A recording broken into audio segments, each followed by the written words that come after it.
Ireland coming last. Not going to happen again. Fingers crossed. But Casey looks amazing. So I'm just going to let the cameraman, lovely man Roy, just focus in on Casey, and you can see her up there.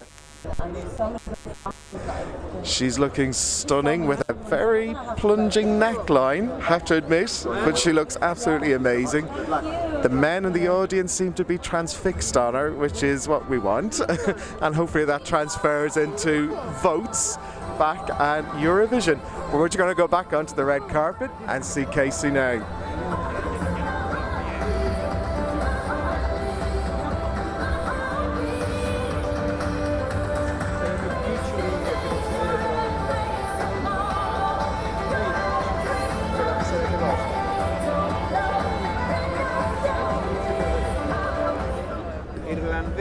Well, let's throw in a fact from the Eurovision